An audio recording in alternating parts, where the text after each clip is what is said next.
दोस्तों आज का जो मैं वीडियो लेकर आया हूँ वो आ गया बीएसएफ आपका वेटरनरी असिस्टेंट आना मतलब कि आपको वेटरनरी डिपार्टमेंट जो भर्ती आई थी उसके बारे में डिटेल से बात करेंगे इस वीडियो के अंदर। क्या आपको पूरा ऑफिशियल नोटिफिकेशन भी आ चुका है। डिटेल में आप नोटिफिकेशन जाना चाहते हो तो हमारा टेलीग्राम चैनल का लिंक आपको डिस्क्रिप्शन में दिया गया, वहाँ से आप टेलीग्राम ज्वाइन कर लेना मेरे दोस्तों। इसके अलावा आप यदि आपको लिंक काम नहीं करा तो आपको डिटेल में बता दूँ, ऑल इंडिया जॉब 0.2 टेलीग्राम पर जाकर सर्च करोगे, वहाँ पर सरदार भगत सिंह की फोटो लगी हुई है, वहाँ पर आप जाके इसको ज्वाइन कर लेना, वहाँ पर आपको डिटेल में नोटिफिकेशन मिल जाएगा। दोस्तों बात कर लेते हैं बीएसएफ में बॉर्डर सिक्योरिटी फोर्स में। देखो वैकेंसी का आना स्टार्ट हो गया। जैसे मैंने आज सुबह आपको वीडियो बनाकर बनाया था कि भाई शॉर्ट नोटिफिकेशन ही है, बल्कि अभी आपका लॉन्ग नोटिफिकेशन मतलब कि पूरा का पूरा आपका नोटिफिकेशन आ चुका है। तो जानेंगे क्या क्या होगा इस आपको इस भर्ती में और क्या क्या आपका फिजिकल होगा। पहले रिटर्न एग्जाम होगा, रिटर्न एग्जाम में क्या होगा, फिजिकल में क्या होगा, सारी प्रोसेस को जानेंगे। उससे पहले एक छोटी सी रिक्वेस्ट करना चाहता हूँ, जो भी कैंडिडेट हमारे YouTube channel all India job 0.2 पर पहली बार विजिट करें तो प्लीज़ आप चैनल को जरूर सब्सक्राइब कर लीजिए। यहाँ पर आपको जेन्युइन नोटिफिकेशन और जेन्युइन खबर के साथ सबसे पहले सटीक जानकारी बीएसएफ से रिलेटेड अपडेट मिलती रहेगी। बात कर लेते हैं यहाँ पर। देखो वेटनरी हेड कांस्टेबल वेटनरी के अंदर जिसके अंदर टोटल 18 पोस्ट निकल कर आ रही है और कांस्टेबल कैनन मैन के अंदर टोटल 8 पोस्ट निकल कर आ रही है। ठीक है ना, ये चीज़ आप ध्यान रखना। बात करूँ ये जब भी स्टार्ट होंगे तो मैं आपको फॉर्म भरकर बता दूंगा किस तरीके से आपको फॉर्म भरना है। नेशनल आपको इंडिया का सिटीजन आपको होना चाहिए। ठीक है ना, ये चीज़ आप ध्यान रखना। दोस्तों बता दूँ एलिजिबिलिटी आपको यहाँ पर बता दूँ। योग्यता की बात करूँ तो हेडक्वार्टर वेटनरी के अंदर आपका हेड कांस्टेबल वेटनरी के अंदर 12वीं पास होना चाहिए। इसके अलावा processing maximum 1 year course of veterinary stock assistant for any recognised institute and having at the last 1 year आपका पोस्ट क्वालिफिकेशन एक्सपीरियंस आपके पास होना चाहिए, मतलब लास्ट 1 साल का एक्सपीरियंस। और आपका बता दूं 1 साल का यहाँ पर दो आपका 1 साल की जो आपका वेटनरी का कोर्स होता है वो होना चाहिए मेरे दोस्तों। इसके अलावा कैनन मैन के अंदर 10वीं पास होना चाहिए। 2 year experience for the heading of the animals for government veterinary hospitals and difference आपका यहाँ पर डिफरेंस आपका डिस्पेंसरी और द वेटनरी आपको यहाँ पर dispensary and veterinary college of government farms आपसे यहाँ पर एक्सपीरियंस होना चाहिए। मतलब एक चीज़ तो दोस्तों जो कैनन मैन में फॉर्म कई कैंडिडेट सोच रहे होंगे सर हमें इससे अप्लाई करते हैं, वैसे अप्लाई करते हैं। नहीं दोस्त, आपको गवर्नमेंट अथॉरिटी से आपके पास एक्सपीरियंस है तभी यहाँ पर मान्य होगा, वरना यहाँ पर आपको रिजेक्ट कर दिया जा सकता है। ये चीज़ आप ध्यान रखना दोस्तों। महत्वपूर्ण बात यही है कि आपको यहाँ पर रिजेक्ट कर दिया जा सकता है। आपको गवर्नमेंट से बनाकर ही आपको अप्लाई करना है। नेम ऑफ पोस्ट की बात करें तो यहाँ पर आपका एज लिमिट आपका एज रिलैक्सेशन बोल रहा है। हेड कांस्टेबल वेटनरी के अंदर 18 से 25 है और कांस्टेबल कैनन मैन के अंदर 18 से 25 साल रखा गया है। जो आपकी एज लिमिट है ओबीसी को 3 साल की और SC/ST को 5 साल की यहाँ पर छूट मिल रही है। ये चीज़ आप ध्यान रखना। जो अक्सर इसमें वो 3 साल की UR के 3 साल की छूट मिलेगी, ओबीसी को 6 साल की और SC/ST को 8 साल की एक्सपीरियंस सर्विसमैन को भी छूट मिलेगी। डिपार्टमेंट यदि बीएसएफ का कोई डिपार्टमेंट कैंडिडेट तो वो 40 साल तक और 45 साल तक अप्लाई कर सकता है। चिल्ड्रन ऑफ द आपका यहाँ पर फैमिली जैसे स्टॉक गुजरात से हो तो यहाँ पर UR 30, ओबीसी 33 और SC/ST 35 साल। यहाँ पर एक चीज़ ध्यान रखना दोस्तों। बात दूँ आपका नोट आप ध्यान रखना, जो आपका बेसिक डेटा आपका बर्थ रिकॉर्ड जो आपका 10वीं की मार्कशीट है उसके अकॉर्डिंग आपका यहाँ पर जो डेटा वो आपकी काउंट की जाएगी। एज रिलैक्सेशन आपको रिसीव द कैंडिडेट यहाँ पर चीज़ ध्यान रखना। बाकी देखो चलते हैं नीचे और जानते हैं पूरी डिटेल। देखो मेरे दोस्तों फिजिकल स्टैंडर्ड सबसे पहले आप यहाँ पर ध्यान रखना। फिजिकल स्टैंडर्ड आपका देखो ध्यान रखना। फिजिकल स्टैंडर्ड हाइट आपकी 165 सेंटीमीटर, फीमेल कैंडिडेट 150 सेंटीमीटर होनी चाहिए। चेस्ट 76 से 81 सेंटीमीटर। ठीक है ना। वेट आपका क्रॉसिंग जो हाइट के अनुसार वेट होगा तो वो डिटेल में आपको एक चार्ट के माध्यम से मैं समझा दूंगा। मेडिकल स्टैंडर्ड आपका 6/6 मेडिकल अच्छा खासा होना चाहिए, आप सबको पता है दोस्तों। ये भी आपका नोटिफिकेशन साइड पर नहीं आया, जैसे साइड पर नोटिफिकेशन आता है तो मैं वीडियो बना दूंगा भाई किस साइड पर नोटिफिकेशन आ चुका है। ये चीज़ आप ध्यान रखना, ये बात आप ध्यान रखना। बात हो तो दोस्तों यहाँ पर ध्यान रखना जो सब कुछ आपको बताया जाएगा। तो प्रोसेसिंग ऑफ द यहाँ पर फॉर्मेट दे रखे वो आपको फॉर्मेट यहाँ पर दे रखे, ठीक है ना। आपका सिलेक्शन प्रोसेस सबसे पहले आपको होने वाला है वो होने वाला आपका यहाँ पर रिटन एग्जामिनेशन। क्या होने वाला, सबसे फर्स्ट फेज एग्जामिनेशन होने वाला वो होने वाला रिटन एग्जामिनेशन। रिटन एग्जामिनेशन में क्या बताया, syllabus of the post head constable veterinary के अंदर जिसके अंदर 12वीं स्टैंडर्ड का आपका HR सेकेंडरी लेवल का पूछा जाएगा। लैंग्वेज टेस्ट होगा आपका 10 नंबर का, यानी हिंदी और इंग्लिश, जिसमें से एक चीज़ आपके पास होना चाहिए। जनरल अवेयरनेस 20 नंबर का, आपका मैथ यहाँ पर 10 नंबर का और सिंपल रीजनिंग आपकी टोटल 10 नंबर की। टोटल ये 50 नंबर का आपका रहने वाला है। पार्ट सेकंड के अंदर जो आपका पर्सनल कोर्स ऑफ वेटनरी के अंदर जो आपने चीज़ सीखी है, जो आपने वेटनरी के अंदर जो आपको बताया गया वहाँ पर आपका पार्ट 50 यानी पार्ट सेकंड के अंदर 50 नंबर का होने वाला है। सिलेबस ऑफ कैनल मैन के अंदर बता दूँ, लैंग्वेज टेस्ट आपका हिंदी और इंग्लिश जो आपकी इच्छा हो उसमें से आप एक कर सकते हो, 10 नंबर का होने वाला है। जीके यानी जनरल अवेयरनेस आपका 10 नंबर का होने वाला है। करंट अवेयरनेस यानी करंट अफेयर्स का भी इन्होंने बहुत ही बड़ा रोल और ऑर्गेनाइजेशन किया, 10 नंबर के दे दिए नंबर। यानी कि मैथ भी आपकी 10 नंबर की है, सिंपल रीजनिंग भी आपकी 10 नंबर की। टोटल 50 नंबर तो ये हो गए। टोटल आपकी इसके अलावा 50 नंबर आपके रहने वाले हैं और ट्रेड नॉलेज के आपके 50 नंबर यहाँ पर रहने वाले हैं।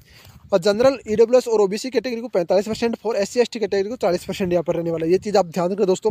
Number of the candidate qualify examination required 6 times of number of vacancy will be qualify candidate. यहाँ पर बोला गया 6 गुना बच्चों को यहाँ पर पास किया जाएगा सेकंड फेज के लिए। सेकंड फेज के लिए examination documents PET PST and medical examination सबका एक साथ ही होने वाला है सेकंड फेज में। ये चीज़ आप ध्यान रखना।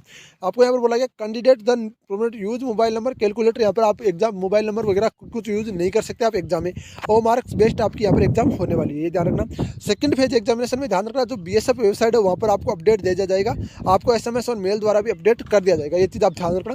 बाकी देखो आपको यहाँ पर एसएमएस मेल की टेंशन लेनी नहीं, अपने भाई के चैनल को सब्सक्राइब करना। आपका भाई जिस भर्ती का एक बार वीडियो बना दिया ना, उसका शुरू से लेकर एंड तक आपके साथ रहता, तो उसमें आपके साथ बना रहूँगा।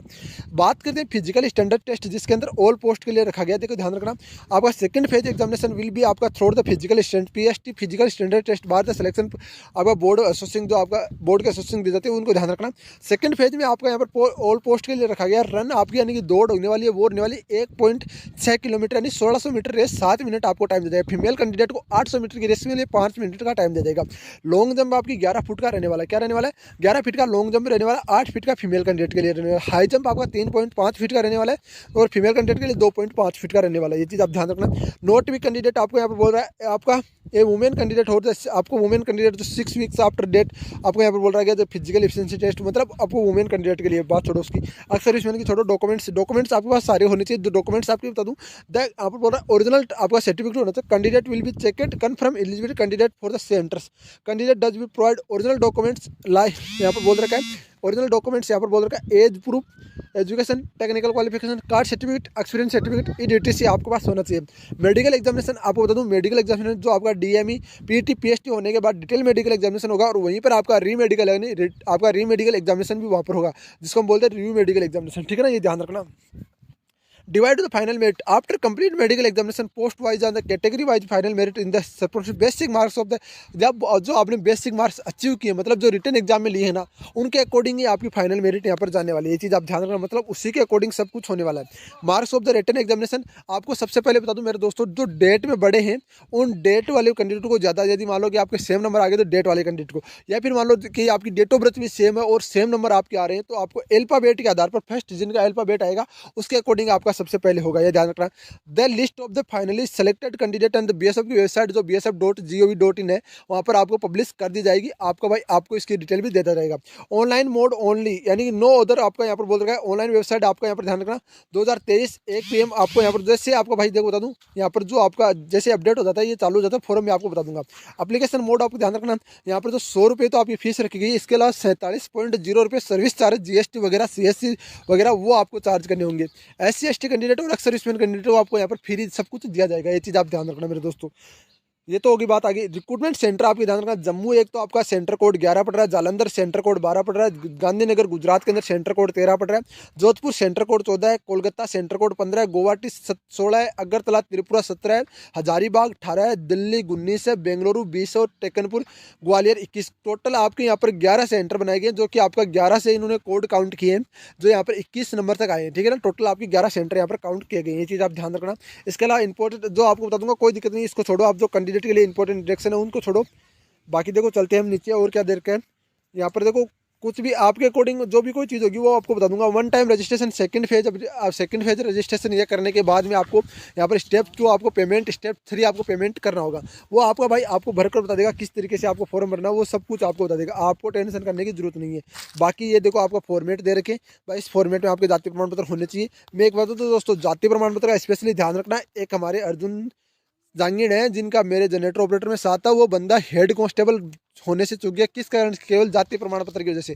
तो दोस्तों अपने जाति प्रमाण पत्र का स्पेशली ध्यान रखना। जाति प्रमाण पत्र आपको कम से कम बता दूं, आपका फॉर्म अप्लाई करने से पहले का बना होना चाहिए। दूसरी बात, इसमें एक रूल और होता है, जैसे फॉर्म अप्लाई का ये नहीं कि आप 3 साल पहले का बनाओ, तो 3 साल से बाद का और आपका फॉर्म अप्लाई करने से पहले का यहाँ पर बना होना चाहिए, तभी आपका वैलिड होगा, वरना अनवैलिड हो जाएगा। ध्यान बता दूं, वहाँ पर आप बाहर निकाल दिए जाओगे, वरना आपकी सारी मेहनत बेकार चली जाएगी। ये चीज़ें आपको कोई यूट्यूबर नहीं बताएगा, आपको यूट्यूबर ये बताएगा जाति प्रमाण पत्र अपलोड कर दो, वो होगा नहीं दोस्त। एक एक चीज़ का बारीकी से ध्यान रखना चाहिए कि डॉक्यूमेंट्स में ना खुद कमांडेंट और असिस्टेंट कमांडेंट बैठ के आपके डॉक्यूमेंट्स चेक करते हैं। कुछ छोटी मोटी चीज़ नहीं होती, वो अधिकारी यूपीएससी लेवल के अधिकारी होते हैं, तो वो चेक करते हैं और वो एक एक चीज़ बारीकी से देखते हैं, और बारीकी से देखने पर बहुत कुछ हो जाता है। और तो हकीकत बता रहा हूँ दोस्तों, जो चीज़ मैं बता रहा हूँ ना वो ध्यान से सुन लेना। आपको यहाँ पर जाति प्रमाण पत्र का स्पेशली ध्यान रखना, जो अपलोड करो वो सेंटर का ही अपलोड करना। यदि कोई बंदा स्टेट का अपलोड कर रहा है तो जाति प्रमाण पत्र सेंटर का जरूर बनवा लेना, ये चीज़ ध्यान रखना। बाकी जो भी अपडेट होगी, जो भी कोई जानकारी होगी, वो आपका भाई आपको बताता रहेगा इस यूट्यूब चैनल के ऊपर। मिलते हैं नेक्स्ट वीडियो में नई जानकारी के साथ, तब तक के लिए जय हिंद, जय भारत, वंदे मातरम। चैनल को सब्सक्राइब और वीडियो को लाइक जरूर करेंगे। जय हिंद दोस्तों।